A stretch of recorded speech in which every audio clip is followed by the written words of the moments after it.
Bienvenue dans cette nouvelle balado-diffusion en forme. Voici Greg Lanto et Valérie Sardin. Non, mais je me disais que c'est merveilleux! ça valait une voix grave de même, là, tu sais, de la guitare électrique. Val, on a une Ben, musique absolument! après 2 Ben ans. oui, on n'arrête pas le progrès. Écoute, mieux vaut tard que jamais. C'est merveilleux. Après 2 ans, on a notre musique d'ouverture. Voilà, et évidemment, c'est entraînant, tout ça. Puis comme à l'habitude, ben, on a un invité aujourd'hui, fait qu'on va le saluer en partant. Salut Dave, David Gauthier qui est avec nous, propriétaire, pharmacien, donc parce qu'on a un sujet super intéressant et très d'actualité, je dois dire. Aujourd'hui, on va parler de dépression. Dépression saisonnière. On va aborder aussi l'anxiété parce que est-ce que ça fait partie de la dépression ou pas nécessairement. Greg, je suis convaincue que toi aussi, tu as plein de questions. Et ben, avec ce deuxième confinement, honnêtement, là, il y a beaucoup de monde, c'est plate, mais il y a beaucoup de monde qui vont pas si bien que ça. Fait que c'est important, je pense, d'en parler. Ouais. Puis de regarder aussi c'est quoi les solutions, puis aussi les signes, de distinguer tout ça. Là. Qu'est-ce qui est quoi? Fait que vas-y, Greg, t'allais dire que je veux pas te couper, vas-y. Ben, tu m'as pas coupé, j'ai pas commencé, c'est parfait. Tu t'en as parlé, ce deuxième confinement-là, je pense qu'il fait mal à tout le monde. C'est surtout, nous, on a cette balado-là en forme. On en parlait d'ailleurs, toi et moi, avec Sylvain Grenier, bon, là, les centres d'entraînement sont fermés. On a l'impression qu'on ne peut plus faire la pratique de notre sport, qui est d'ailleurs, bon, peut-être que David me corrigera si je dis des niaiseries. Il va me corriger si je dis des niaiseries, je le sais, mais qui est rendu, je veux dire, le sport et l'activité physique sont rendus la première chose qu'on va recommander aux gens qui souffrent de dépression, justement de dépression saisonnière et d'anxiété et tout le reste. Donc, ce confinement-là fait mal peut-être un peu plus que le premier dans lequel tout le monde se disait, bon, mais let's go, on a un quoi donner. Là, tout le monde dit, ah non, pas encore. Et en plus, ben, le soleil se cache un petit peu plus parce qu'on s'en va de l'autre côté. Comme je dis, on s'en va pas souvent du bon bord de la vitamine D, là, on s'en va plutôt de l'autre côté. Donc, tu as absolument raison dans ce que tu dis, Val, puis je suis vraiment content qu'on en parle aujourd'hui. Fait que bienvenue, Dave, salut! Ben, salut Val, salut Greg, ça me fait plaisir de me joindre à vous autres. Merci pour l'invitation. Ça fait plaisir. D'ailleurs, aussi, je vais te dire, des fois, je vais être très, Dave, je le connais depuis des années, hein, c'est la raison aussi pour laquelle, puis il fait de la radio, j'ai entendu de ses chroniques à la radio, je me suis dit, ça serait un bon invité, ça, à un moment donné. Donc, des fois, là, je suis très fraternelle là, avec Dave, parce que c'est comme un petit frère pour moi, on a grandi ensemble au secondaire, on a fait toute notre secondaire ensemble, alors si jamais je suis très habitale, ou je parle de son père, ou de ses parents, ou ses affaires de même, parce qu'ils sont aussi dans le milieu médical, Dave, t'as grandi là-dedans, donc voilà, c'est parce que je le connais bien. Mais pour commencer, donc, mettons la table sur la dépression versus dépression saisonnière. C'est quoi les signes, les symptômes? Comment on fait pour distinguer les deux en partant? En partant de la dépression saisonnière, parce que tu as raison, dans les signes et symptômes, ça se ressemble évidemment. Par contre, je pense que c'est plus une question du moment où ça arrive, tout simplement. Là. La dépression saisonnière, on la vit environ de octobre à avril, avec une période plus aiguë autour de novembre, décembre, janvier. Donc, on s'en va directement là-dedans. Comme Greg l'a mentionné, là, c'est vrai qu'on vit une situation qui est particulière et qui est assujettie peut-être à ce qu'on aille plus de dépression saisonnière. Et rapidement, quand on compare les deux, bien, la dépression saisonnière, si notre patient a des symptômes l'été, on parle plus de dépression saisonnière. La dépression saisonnière, elle est due à un manque de lumière. Et même dans le traitement, ça va se refléter parce qu'on va parler de la lumière, la luminothérapie. Tandis que dans la dépression, on est ailleurs. Donc, dans la dépression, c'est vraiment des signes et symptômes qui sont présents sur une plus longue durée de temps, qui vont affecter la vie au quotidien, évidemment. Mais dans les deux cas, on arrive avec des résultats qui peuvent se ressembler, mais ce qu'il y a à retenir, c'est que c'est vraiment dans la période de temps où on va le voir qu'il y a une différence, surtout. Mais tu parles de lumière, écoute, je vais te poser une question. J'ai aucune idée ce qu'est la dépression saisonnière, OK? Donc, je te pose une question, mais tu dis c'est un manque de lumière. Si, par exemple, une personne comme moi qui souffre pas de ça, ou je pense pas, là, à moins que depuis les 34 dernières années, j'en souffre et j'en ai aucune idée, ce qui est probablement pas le cas. C'est une bonne nouvelle. Si, mettons, je déménage dans un sous-sol, et là, j'ai plus accès à la lumière parce que maintenant, dû à cette pandémie-là, par exemple, je travaille de la maison. Et là, je suis dans mon bureau, enfermé dans le sous-sol. Est-ce qu'on peut commencer à subir la dépression saisonnière et souffrir de ça, ou au contraire, là, c'est une condition qui frappe un peu tout le monde? C'est une bonne question parce que, dans le fond, dans les faits, là, le manque de luminosité va entraîner un changement hormonal. Donc, ça va entraîner un changement au niveau de certains neurotransmetteurs. On parle de la mélatonine, on parle de la sérotonine. Donc, physiologiquement, le changement que ça va entraîner, ça va faire en sorte qu'il va y avoir un débalancement au niveau de notre humeur, au niveau de notre attitude, au niveau de notre rapport avec l'extérieur. Et dans les faits, un changement au niveau de la mélatonine, c'est notre hormone de sommeil, entre autres. Donc, normalement, quand la lumière baisse, notre œil va capter la baisse de luminosité, va envoyer le message au cerveau, on sécrète de la mélatonine, on se prépare au sommeil. Simplement, là, quand vous voyagez, quand vous avez un décalage horaire, c'est ça le problème. C'est pour ça qu'on dort moins bien. C'est la mélatonine qui est changée, c'est une variation hormonale. La sérotonine, je suis sûr que vous en avez déjà entendu parler, c'est souvent le fameux neurotransmetteur que tout le monde parle quand on parle de dépression. Ben Greg, est-ce que le changement dans notre quotidien, le fait qu'on prenne moins d'air, qu'on va moins dehors, qu'on ait moins de soleil pour avoir un impact, moi je pense que la réponse c'est oui. Par contre, il faut faire attention beaucoup au diagnostic qu'on va poser, au faux diagnostic qu'on va poser. Moi, je dis souvent que les gens qui vivent avec des problèmes de santé mentale sont souvent, malheureusement, des mauvais juges d'eux-mêmes. On a besoin d'eux, évidemment, dans le diagnostic, mais il faut aller chercher de l'aide extérieure. Et surtout en ce moment, on se retrouve seul avec nous-mêmes. Val, je suis sûr que tu travailles dans ton sous-sol. Ben oui, je sais, je suis dans mon sous-sol, puis je dis souvent à mon chum, je m'en vais m'enfermer dans ma grotte. Mais heureusement, tu sais, moi aussi, c'est sûr que quand on parle de dépression, pour moi et Greg, qui n'avons jamais fait de dépression, tu me connais, moi, je suis hop la vie, tout ça. Je suis pas une personne dépressive en partant. Justement, Greg, je te le disais dans notre FaceTime en fin de semaine, je disais, moi, je me force depuis le début, justement, de ce deuxième confinement, de sortir une demi-heure le matin. Je suis allée courir une demi-heure ce matin et une demi-heure le soir avec les enfants, noir, pas noirceur. Au moins, je sors prendre de l'air parce que j'en ai besoin. Et même, des fois, il faut que je me botte le cul. Puis, tu sais, en partant, je suis pas quelqu'un de dépressif. Tu sais, puis, ben, quand je m'ennuie des amis, j'ai besoin de parler, ben, je les appelle parce que je me dis souvent, on se dit ça ces temps-ci, hein, on s'ennuie, on a hâte de se voir. Ben, Colin, le téléphone n'est pas loin, tu sais. T'as besoin de parler, ben, appelle la personne. Puis, c'est justement en appelant les gens que je réalise que, OK, les gens vont pas nécessairement si bien que ça. Puis, les gens t'appellent pas pour te dire qu'ils vont pas bien, tu sais. Fait que souvent, il faut aller vers eux. Nous, ça nous fait du bien, mais ça leur fait du bien aussi. Puis, tu sais, justement, moi, j'étais curieuse. Ce deuxième reconfinement, toi, Dave, tu l'as vu en pharmacie, tu travailles plus que jamais. Quel a été l'impact du premier confinement au mois d'avril, ben mars-avril, et de ce deuxième confinement sur la quantité de personnes que tu as pu voir, de patients avec soit des antidépresseurs ou qui ont été diagnostiqués avec des dépressions, jusqu'à quel point ça a eu un impact, ces confinements-là? On le voit. Puis, tu sais, en partant pour répondre à ta question, là, nous, en pharmacie, le premier confinement a été une grosse vague dans les pharmacies, dans les commerces qui sont restés ouverts. Là. Pour nous, ça a été assez rock'n'roll, il faut se l'avouer. On a travaillé fort, puis en plus, les gens, on dirait qu'ils avaient peur de manquer de médicaments. Là. Puis, by the way, là, on ne manque pas de médicaments. OK? Moi, j'ai des ruptures de stock de médicaments. J'en vivais il y a 3 ans, j'en vis encore aujourd'hui, puis je vais en vivre dans 2 ans. On a des trucs pour ça.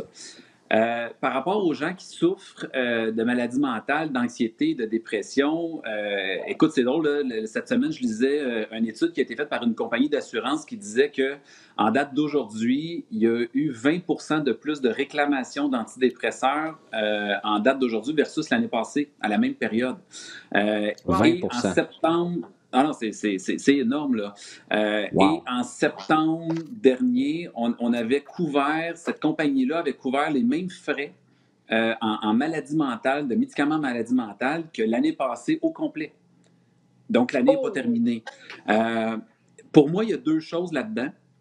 La première, je pense, c'est qu'on a des gens qui souffrent, qui sont à la maison, qui n'ont pas de contact. Et la vie a changé, là. La personne qui travaillait, qui rencontrait des gens, que le contact humain est important, il ne voit plus personne, il est chez eux. Les enfants vivent des problèmes. Tu sais, la dépression, là, c'est une maladie à multiples facettes. Ça l'atteint la personne, évidemment, qui souffre de la maladie, mais la famille, les proches, le conjoint, les enfants, les collègues de travail, ça a plusieurs répercussions. Donc, écoute, en pharmacie, moi, je sens beaucoup la frustration des gens. Pas qu'ils sont fâchants envers nous autres, mais je sens leur frustration de leur situation, la détresse. Tu sais, les personnes âgées, là, ils l'ont tough en tabarnouche. Puis tu sais, c'est drôle, nous autres, les pharmaciens, c'est ma clientèle première, là, tu sais, il y a des personnes âgées, moi, ils sortent pas de chez eux. On va leur livrer leurs médicaments. Ils voient mon livreur à toutes les semaines parce qu'on va leur porter à toutes les semaines, des fois, leurs médicaments. Puis moi, je leur parle au téléphone. On est souvent leur seul contact. Puis la petite visite qu'il y avait de temps en temps, mais ils l'ont plus. Et même t'es comme un psychologue aussi. Je suis sûre que quand ils t'appellent, t'es presque un psychologue aussi parce qu'ils doivent se confier, justement. T'es un des seuls contacts qu'ils ont. Ah, complètement. Val, il y a des soirs, là, moi, c'est tranquille à la pharmacie. J'ai une personne âgée, des fois, qui m'appelle, puis elle a le goût de jaser. Je vous jure que des fois, on parle plus de médicaments. Là. Moi, mais je me dis, donc, j'ai le temps, je prends le temps de le faire. Puis, je veux dire, honnêtement, c'est un côté le fun de notre travail, les pharmaciens. Là. Mais c'est sûr qu'en ce moment, c'est accentué. Il y en a plus qu'avant. Puis, je pense aussi que tu sais, quand on parle de dépression, en passant à la dépression saisonnière, c'est 3 fois plus de femmes et les gens entre 20 et 30 ans qui sont plus à risque. OK? Et quand on parle de dépression, on parle de 2 fois plus de femmes. Et évidemment qu'il y a un bémol à mettre à ça parce que souvent les femmes vont plus en parler. Donc, ils vont plus se confier à leur médecin, ils vont trouver leur personne de confiance et ils vont aller vers le traitement. Ce que les hommes ne font pas. Et je pense qu'en ce moment, parce qu'on est tous dans le même bateau, parce qu'on vit tous la même situation, qu'il y a des hommes qui sont portés à parler qui ne le faisaient pas. Donc, puis moi je le vis, là, il y a des patients qui viennent m'en parler parce que c'est normal. Fait qu'on on se sent moins jugé parce que c'est la première chose. Oui. Oh! Est-ce qu'on a perdu David? Voilà. Excusez, je suis de retour. Voilà, tu es de retour. OK, c'est beau, vas-y. Oui, excusez. Mais ça fait un petit Houdini, là. Écoutez, là, je m'excuse, c'est mon travail. Il y a des gens qui essaient de me rejoindre même pendant que je fais une balado. Mais c'est ça le problème, c'est que souvent, c'est qu'en ce moment, vu qu'on vit toute la même chose, bien, ceux qui le vivent plus difficilement, ils ont peut-être plus tendance à venir nous voir, à nous en parler. Puis, écoute, tant mieux. Peut-être que ça nous permet d'avoir des actions plus précises puis d'être plus actifs dans les traitements parce que le plus vite qu'on va traiter, le mieux c'est, évidemment. Mais toi, est-ce que tu penses que le réseau de santé publique actuellement a assez de ressources pour aider justement les gens qui sont en détresse, qui ont des problèmes de santé mentale, sans nécessairement utiliser des pilules, tu sais, dans le sens que, bon, ça peut être des psychologues, ça peut être des groupes d'entraide, tu sais, ça peut être toutes sortes de choses. Puis sinon, ben, au niveau, après ça, on abordera les traitements avec pilule avec toi. Mais tu sais, pour commencer, est-ce que tu penses que les gens ont des façons, finalement, de trouver de l'aide qui est disponible? Écoute, c'est drôle, j'ai entendu parler récemment à quel point il y avait des listes d'attente au niveau de la psychothérapie. Dans les faits, c'est drôle, hein, moi je dis toujours, les gens qu'on a dans notre système de santé, c'est des gens dévoués et compétents. C'est d'y avoir accès. Donc, souvent, notre problème est là. Fait que, la réponse rapide à ça, Val, j'ai pas d'études, j'ai pas de données devant moi là-dessus, mais la réponse, quand je vis au quotidien, quand je parle à mes patients, la réponse, c'est non, malheureusement. Donc, ces gens-là n'ont pas l'accès qu'ils devraient avoir et je pense sincèrement que si les gens avaient accès à plus de psychothérapie, à plus de traitements de cette façon-là, je vendrais moins de médicaments. On serait moins pris dans une spirale. Oui, est-ce qu'on peut... Ça me touche beaucoup ce que tu dis, David, parce que tu parles de l'accessibilité au système de santé publique. Puis, bon, je veux dire, je pense qu'on n'apprend rien à personne aujourd'hui en parlant de ça. Puis, Val, ta question est excellente, mais est-ce qu'il n'y a même pas de mais? Est-ce qu'il manque, en plus de l'accessibilité, est-ce qu'il manque de l'éducation également? Parce que, je veux dire, la majorité de la population, on le voit présentement, je veux dire, on est dans une pandémie, puis j'ai entendu, si je ne me trompe pas, c'est un docteur ou une pharmacienne parler récemment aux nouvelles en disant que le virus, la COVID-19, c'est ça, Val? La COVID-19? Le coronavirus, la COVID, la maladie de la COVID, oui. Oui, c'est ça.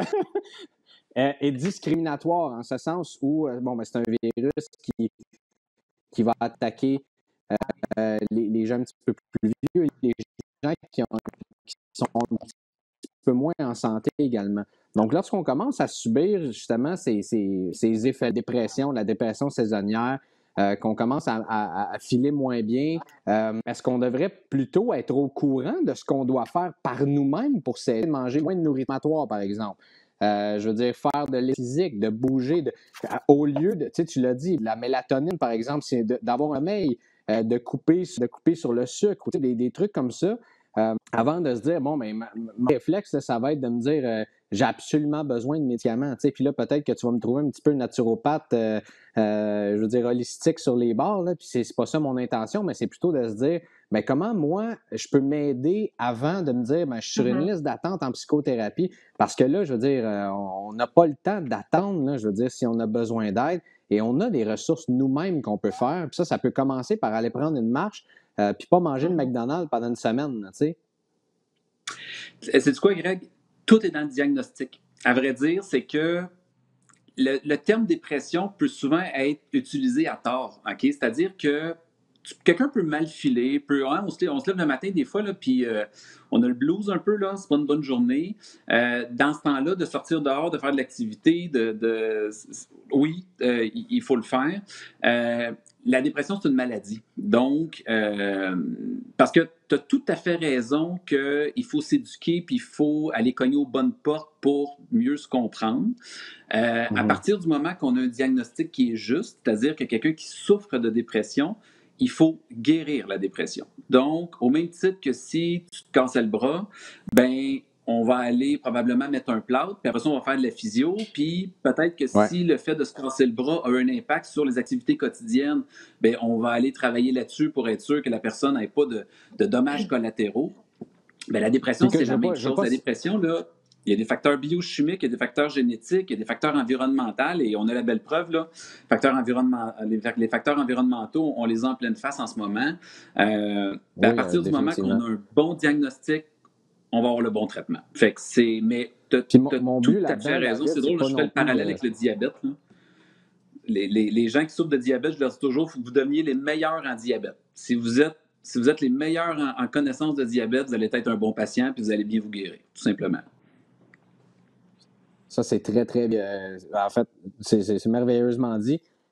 Je ne voulais pas là-dedans, puis je veux juste faire une petite parenthèse, je ne voulais pas là-dedans paraître de juger que les gens qui sont atteints de dépression ou d'anxiété ou quoi que ce soit ne font rien pour eux. C'est loin de moi cette idée-là, mais c'est plutôt de dire qu'on a également, en dehors des médicaments qui doivent être prescrits ou qui sont prescrits, on a également des solutions qui sont à notre portée. Puis des fois, quand on est au courant de ces petites solutions-là, comme tu l'as dit si bien, là, je veux dire, de devenir les meilleurs en diabète, qu'est-ce qui peut m'aider si j'ai le diabète massif, pour moi, de le savoir.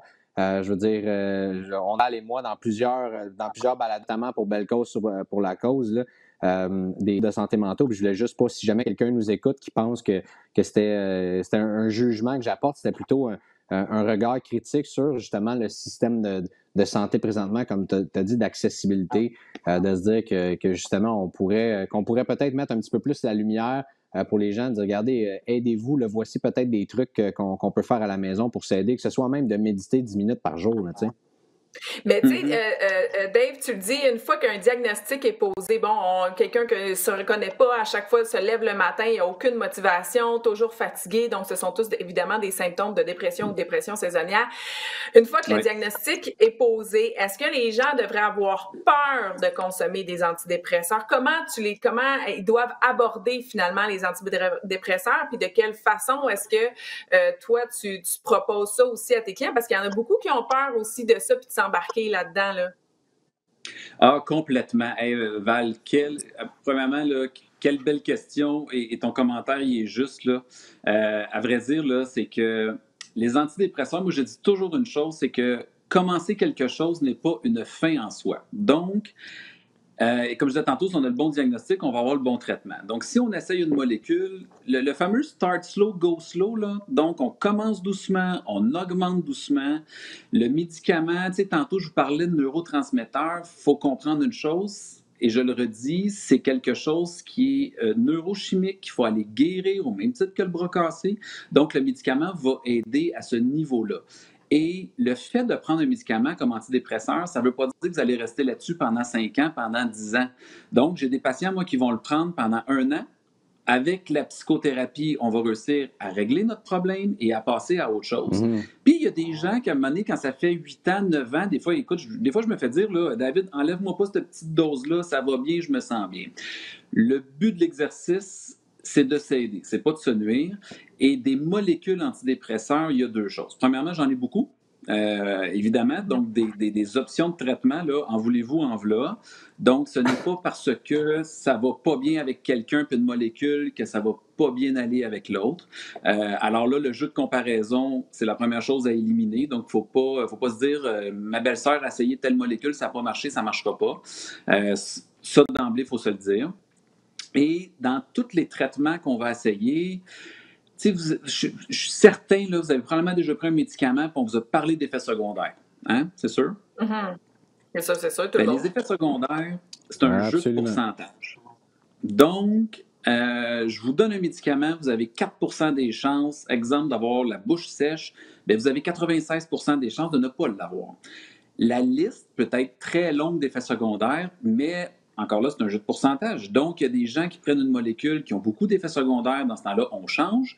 Il y a des gens qui apprennent la même molécule qui n'ont aucun effet secondaire. Je pense que l'important, c'est d'être transparent dans ce qu'on fait, c'est d'être à l'écoute de soi et aussi de trouver notre personne de confiance. C'est-à-dire que ça peut être le pharmacien, on est disponible, on est là, on est à un coup de téléphone ou la pharmacie est ouverte de 9 à 9 souvent, mais ça peut être votre médecin, ça peut être votre psychologue, ça peut être une amie aussi là, qui peut vous aider là-dedans. Mais je pense vraiment que c'est dans l'essai thérapeutique qu'on peut arriver à nos conclusions. Puis retenez une chose, si vous essayez quelque chose, je le redis, c'est pas une fin en soi. Au pire, on prend un petit pied de recul, on réévalue les choses, puis on se resitue selon votre situation. Parce que c'est en dépression, c'est un patient à la fois. Donc, c'est un patient, on regarde sa situation à lui, puis on traite cette personne-là. J'adore ça, ce que tu dis, David. Puis si tu me voyais dans l'écran, j'avais un sourire, puis je ne riais pas de ce que tu disais. Mais je vous ai perdu, en passant, je ne vous vois plus. Ah non, bon, c'est correct, nous, on te voit.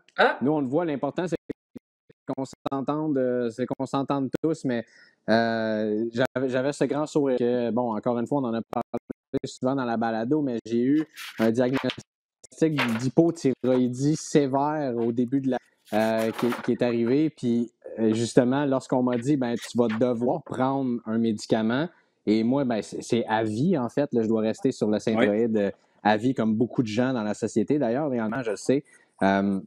Puis je riais parce que au lieu de parler à mon pharmacien, au début, je disais, ah non, je veux pas être sur une médication à vie. C'est un diagnostic qui fait quand même peur là, de dire, oui, je vais filer mieux, mais j'ai besoin de... Donc, je suis sur Internet, voir les possibles effets secondaires. Et mon conseil à tout le monde, c'est faites jamais ça.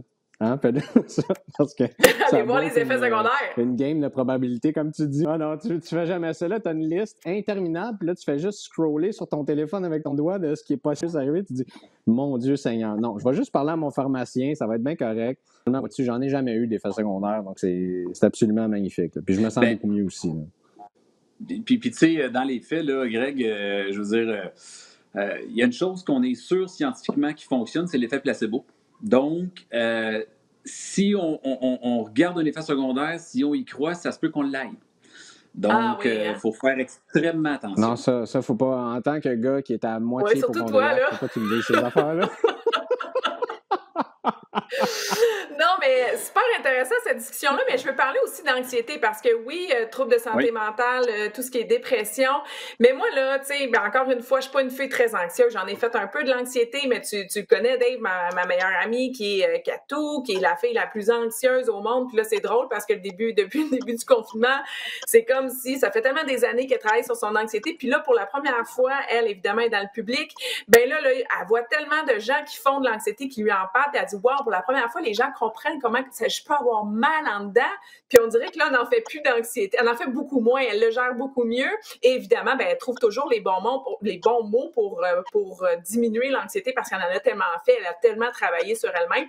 Mais je veux en parler de cette anxiété-là parce qu'il y en a beaucoup. Est-ce que quand on fait une dépression, c'est presque un automatique. On va faire de l'anxiété parce que l'anxiété, c'est beaucoup relié à nos pensées futures, hein, à des peurs. Hein. On a le petit hamster, notre petit message intérieur qui s'imagine toutes sortes de choses. Est-ce que l'anxiété va faire partie d'une dépression ou pas nécessairement? Parce que l'anxiété aussi, il y en a beaucoup là, présentement en ce moment. Oui, c'est dans les signes et symptômes. C'est-à-dire que quelqu'un de dépressif peut faire de l'anxiété. Donc, tu sais, quelqu'un qui est dépressif là, peut faire de l'anxiété, de la misère à se concentrer, l'appétit est changé, il pleure pour rien. Donc, l'anxiété est là, mais ça ne veut pas dire qu'elle va être là. Et quelqu'un d'anxieux, ça ne veut pas dire que c'est quelqu'un de dépressif. Tu viens de le décrire, là. On a un ami qui peut être anxieux ou anxieuse, ça ne veut pas dire que cette personne-là est dépressive. L'anxiété, puis c'est drôle, j'arrête pas de vous parler de diagnostic parce que honnêtement, pour moi, c'est hyper important. D'être anxieux, c'est pas une maladie. À la base, c'est-à-dire qu'on peut faire de l'anxiété normale. C'est-à-dire que la peur, c'est un mécanisme de réflexe qui est aussi normal. Ça a sauvé, dans nos ancêtres, là, ça a sauvé bien du monde, la peur. Par contre, que cette anxiété-là, que cette peur-là devienne le fameux fight or flight anormale. response, là, je ne sais pas c'est quoi en français, là, mais... Non, mais c'est ça. Moi, je pense, on dirait que je vois toujours l'ancêtre qui voit un ours là, puis qui se sauve. Là. Ouais. Ben, s'il n'y avait pas eu peur, on ne serait peut-être pas toutes là. Fait que c'est un peu ça. Par contre, à partir du moment que cette anxiété-là... Mais à partir du moment que cette anxiété-là, elle est disproportionnée et qu'elle a un impact sur votre vie au quotidien, c'est ça l'affaire. C'est que, tu sais, Val, c'est vrai que je te connais et que tu es une fille super enjouée, mais ça se peut qu'il y ait une journée que tu t'es levée et que tu étais un petit peu anxieuse par rapport à la journée qui t'attendait. Ben, des fois, l'anxiété nous rend plus performants. Des fois, l'anxiété va faire en sorte que finalement, à la fin de la journée, on va trouver qu'on a passé une bonne journée. Par contre, si l'anxiété prend toute la place, on a un problème. C'est pas supposé prendre toute la place. C'est pas supposé avoir un impact sur notre qualité de vie. Donc, à partir de ce... Puis, tu sais, l'anxiété, là, faut la nommer. Là. Il y a des troubles anxieux généralisés. Il y en a qui ont des troubles de panique. Il y en a qui ont des phobies sociales. Donc, faites encore une fois attention au diagnostic que vous allez poser parce que la façon dont on va diagnostiquer va avoir une influence sur la façon dont on va traiter la personne. C'est drôle, je pense que je t'en ai déjà parlé, mais moi, là, si je prends un antidépresseur puis que je le donne à quelqu'un qui fait une dépression, bien souvent, la dose va être des fois plus petite que si je traite quelqu'un pour l'anxiété. Ce que je veux dire par là, c'est que l'anxiété peut être encore plus dure à traiter avec la même molécule. Et tantôt, tu parlais d'acceptabilité là, du traitement. Je veux aussi mettre l'emphase sur quelque chose, c'est que, tu sais, le mot antidépresseur, là, ça nous fait donc peur. Hein? Puis quelqu'un qui fait de l'anxiété, c'est drôle, souvent, ces gens-là vont facilement accepter que je leur donne, exemple, un anxiolytique. Je vais en nommer un de l'Ativan, c'est un anxiolytique. Donc, quelqu'un qui est déjà parti en avion, qui a peur de l'avion, a déjà pris un Ativan, je vous le dis, là, ça calme d'un coup, on passe un beau vol, là, rien à réfléchir, OK? Ben, l'Ativan, c'est pas une molécule, c'est le fun que ça. Pour ça la gin tonic, habituellement, ça fonctionne aussi. Toi, le gin tonic, j'osais pas. Je suis un fan de gin, là. J'osais pas aller là parce que je reste un professionnel. Mais... T'es un professionnel sur un podcast, t'as le droit de le dire. Ah, OK, bon, ben, prenez-le qu'un gin. Non. Mais ça pour dire que l'antidépresseur, ils ont appelé ça comme ça parce qu'ils ont fait des études sur cette molécule-là et l'indication principale qu'ils ont, c'est pour la dépression. Mais un antidépresseur peut avoir comme indication la douleur chronique, au même titre que l'antidépresseur peut avoir l'indication de traiter l'anxiété. Et souvent, on arrive à des bien meilleurs résultats avec un antidépresseur qu'avec un anxiolytique, parce que le traitement est plus constant, parce que le traitement il est mieux contrôlé, et aussi, on crée moins de résistance, moins de dépendance, donc moins de problèmes à long terme. Donc, encore là, ça se traite super bien. Et quand vous êtes anxieux, quand vous vivez ce genre d'angoisse-là, encore là, n'hésitez pas, allez en parler. Et je vous dis, c'est que plus vite on va traiter, moins long va être le traitement. Retenez ça. Ah, intéressant. Intéressant. L'anxiété, aussi, on dirait que c'est le... Vas-y, Greg, je vais mettre ma question en note, puis j'en reparle après. On dirait que c'est le mal du siècle, si on veut, mais on dirait que c'est un petit peu également, comme là, je vais faire un gros parallèle avec, par exemple, les commotions cérébrales dans le sport qui n'étaient pas diagnostiquées il y a 20-25 ans. Là, aujourd'hui, on n'arrête pas de parler de ça, puis à quel point c'est important. Mais je veux dire, ma question, c'est est-ce que les gens dans la société en vivent plus ou c'est simplement qu'on en parle plus maintenant? Moi, je pense que, comme tu le dis, c'est normal d'en vivre. Puis, tu sais, Val a dit que c'est pas une fille anxieuse, mais je sais pas, moi, peut-être qu'elle a une peur phobique des souris. Tu sais, je sais pas, là, ça se peut que ce soit ça. Il y a des gens qui ont une peur de l'avion, il y en a d'autres que c'est l'argent, il y en a d'autres que c'est la santé. On a tous j'ai pas le mot francophone, mais on a tous un trigger, en quelque part, qui est à l'intérieur de nous puis qui nous donne une petite peur là-dedans. Mais avant, je pense qu'on s'en barderait pas trop. Puis aujourd'hui, on dirait qu'on dit « Ah ben oui, c'est normal d'en parler, ça fait partie de la société. » Puis... Mais c'est vrai que l'anxiété a le dos large. Oui, elle a le dos large. En même temps, c'est drôle, moi, quand tu me poses cette question-là, Greg, là, on dirait tout de suite, je trouve qu'on est tellement dans une société de performance, tu sais, l'impact des... Là, puis je suis pas un spécialiste là-dedans, mais l'impact des technologies, j'ai l'impression que oui, il y en a plus. Puis, je pense que, tu sais, il y a une génération, là, c'est drôle, moi, je le vois des fois, malheureusement, avec même des employés, là, la jeune génération qui, faut être bon à l'école, faut être bon au travail, faut être bon dans nos relations sociales, faut être bon dans nos relations amoureuses, faut être bon dans tout. Et avec les réseaux sociaux, on a des comparatifs qui sont immédiats. Là. On dirait que tout le monde est beau, que tout le monde est fin. Fait que je pense qu'il y a ça d'emblée. Puis, est-ce qu'on a des faux diagnostics? Est-ce que les gens s'auto-diagnostiquent aussi? Écoute, c'est une bonne question. C'est sûr que je n'ai pas la réponse à ça. Mais en même temps, la réalité, c'est que, honnêtement, moi, dans mon travail, là, des gens anxieux, des patients anxieux, je suis obligé de dire que j'en vois beaucoup, beaucoup, beaucoup. Puis honnêtement, je trouve que ça fait pitié. Là, ça peut être hyper dur à vivre au quotidien. Je trouve que ça peut être hyper invalidant aussi là, pour les gens. Fait que, écoute, je sais pas. Je sais pas trop comment le voir par rapport à... ces gens-là qui vivent... C'est souvent que ces gens-là qui vivent ça vont juger eux-mêmes de vivre ça. Tu te sens anxieux, puis là, tu te dis « Ah non, je veux pas me sentir comme ça. » Puis là, tu dis « Je devrais pas être... » Tu comprends? Donc là, ça fait juste boule de neige. Puis Non, je suis d'accord avec toi que, en fait, il faudrait juste se dire « Ben oui, quand ça m'arrive, puis... » passe à d'autres choses. Là. Oui. Puis sais-tu quoi, je comprends? Tu sais, je comprends que ces gens-là, il y a de la misère à l'accepter, qu'il y a de la misère à c'est dur là, quand même d'admettre ça devant les autres, puis c'est dur de dire qu'on l'a vécu. Je pense que ça en prend un, Monique, qui lève la main, puis souvent, il y a un effet d'entraînement, puis je pense que ça va aider tout le monde dans ce temps-là. Oui, puis tu sais, Dave, justement, on parle beaucoup de dépression, on parle beaucoup d'anxiété, mais moi, je veux savoir ton avis par rapport au CBD, parce que, certains consomment du CBD, semble-t-il qu'au niveau de l'anxiété, ça aide beaucoup, beaucoup, beaucoup à gérer beaucoup mieux l'anxiété. Je sais pas si c'est la même chose au niveau de la dépression, par exemple, mais toi, t'en penses quoi d'utilisation du CBD? À vrai dire, le CBD, là, puis pour remettre le monde en contexte, là, évidemment, c'est dans le cannabis. Hein, il y a le THC, le CBD, puis le THC qui donne les effets psychotropes. Là, donc, le monde qui a le goût de rire vont aller vers le THC. Là. Le CBD, qui est l'autre molécule, une des molécules chimiques qu'il y a dedans, là, le CBD, c'est vrai, Val, que plus on l'étudie, plus on se rend compte qu'il y a probablement des vertus thérapeutiques au CBD. Et oui, pour le sommeil, pour l'anxiété, écoute, j'ai vu pour le VIH, j'ai vu beaucoup d'indications CBD.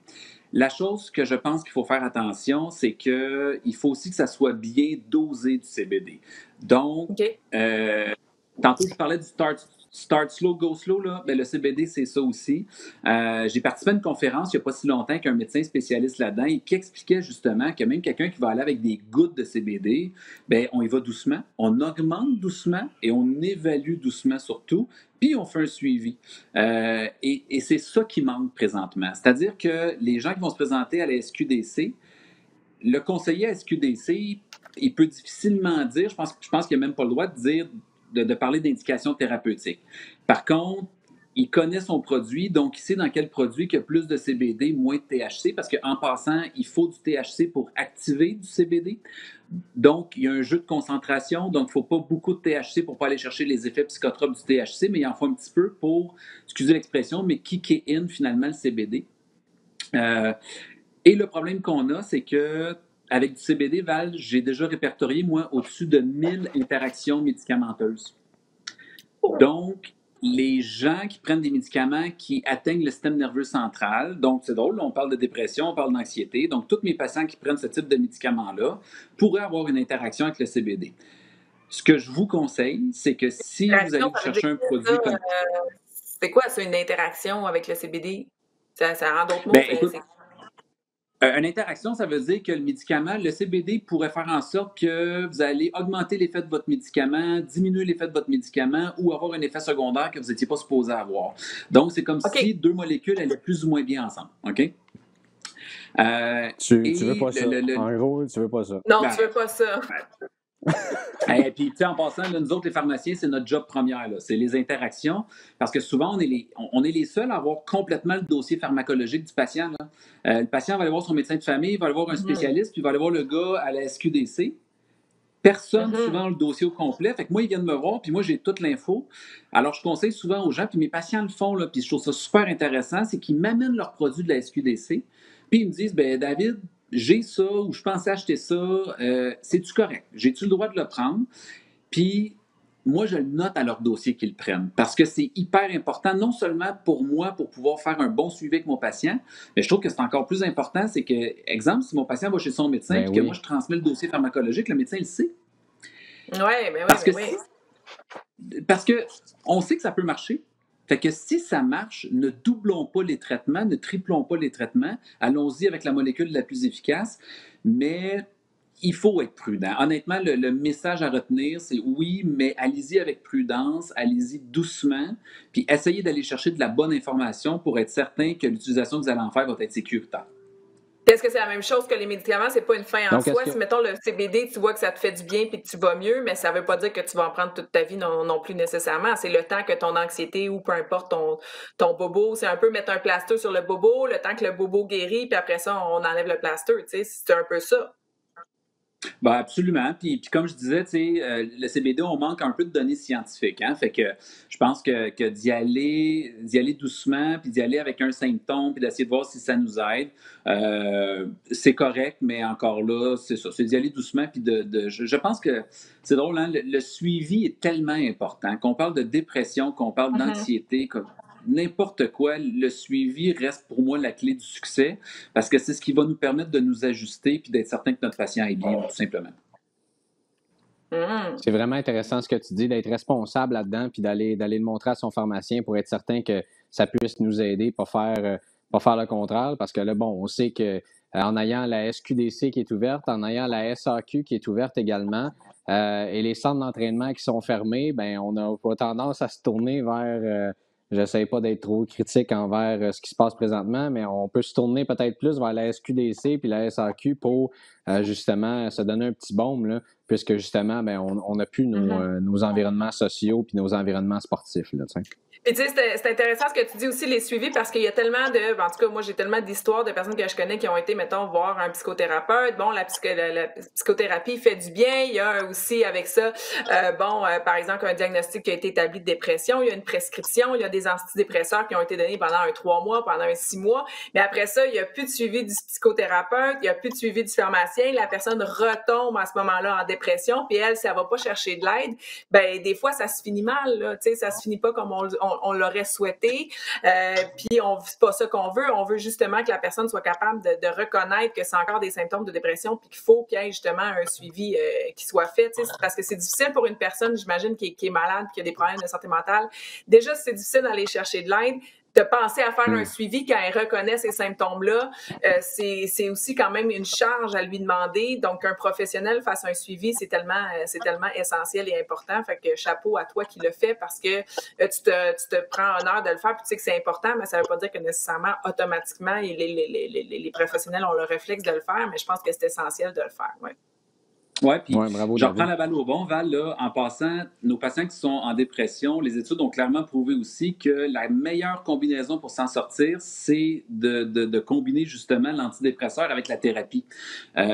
Donc, la psychothérapie. Fait que vraiment, on sait que les deux ensemble, c'est la meilleure façon d'y arriver. Fait que effectivement, c'est... Puis tu sais, les traitements, là, c'est rare qu'on va être en bas de 6 mois dans un traitement. Là. Fait qu'on est souvent dans au moins le 6 mois, 1 an.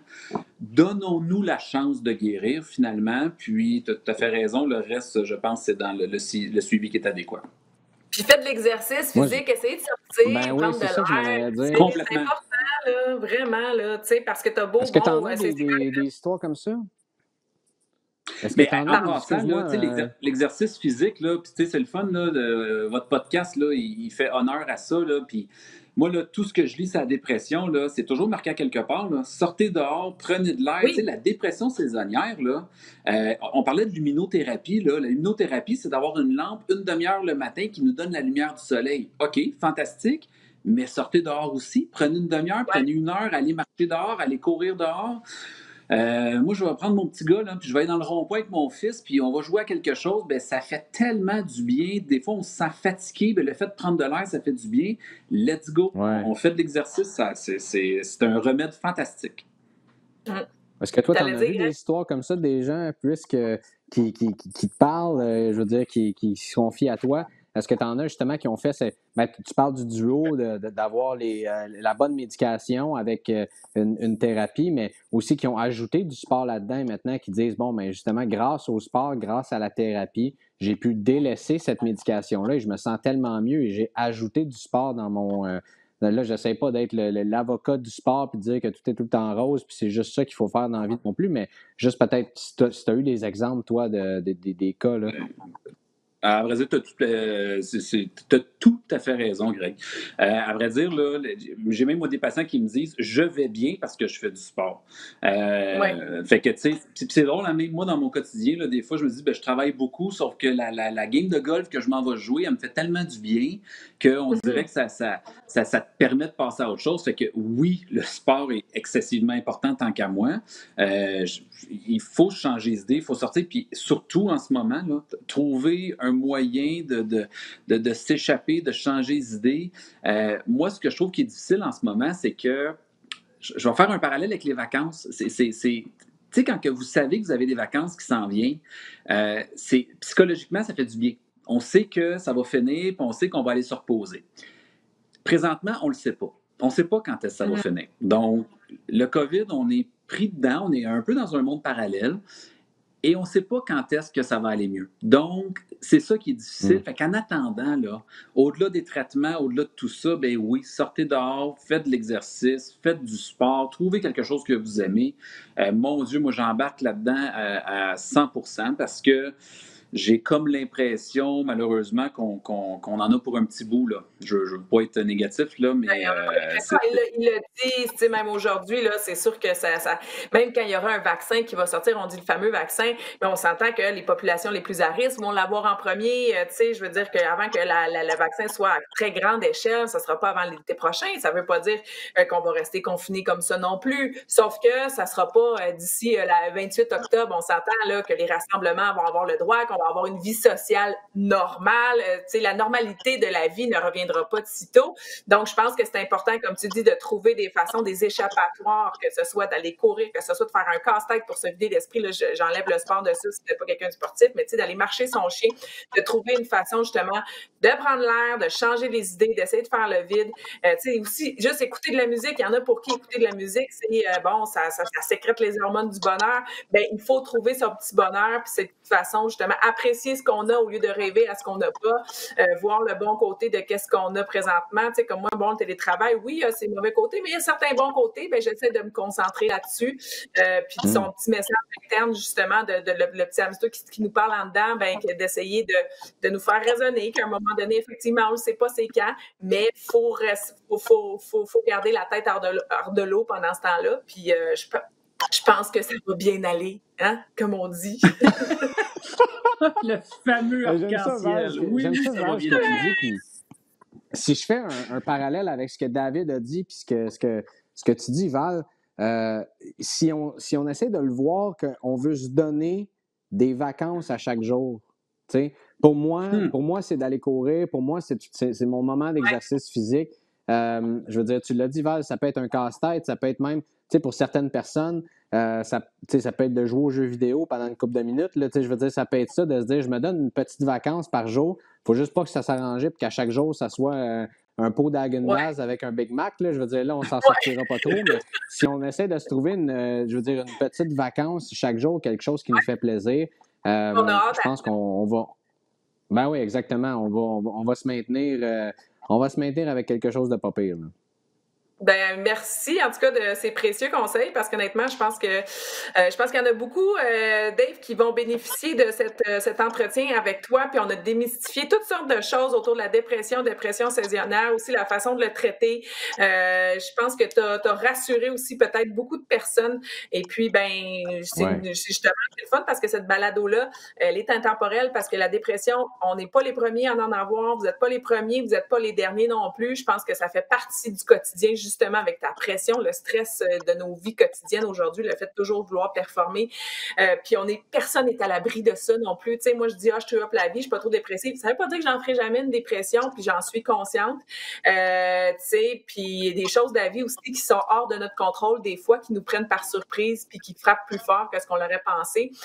Donc, voilà, cette balado-là va servir pendant, je pense, longtemps, parce que ce sont de bons conseils. Alors, je vous remercie beaucoup, les gars, d'avoir été là aujourd'hui. Merci, Dave. On va peut-être se retrouver pour un autre sujet. Puis, merci, Greg. Tu vas aller déguster ton délicieux café. Merci, Val. Merci, Dave. Ouais, là, je te dirais qu'il est rendu froid, mon café, après 51 minutes de discussion. Mais je vais le déguster quand même, puisqu'il est tout à fait délectable. Merveilleux. Merci beaucoup. Merci tout le monde d'avoir été là. Puis, on se retrouve dans 2 semaines pour la prochaine balado en forme du RDS.ca. Salut, bonne journée.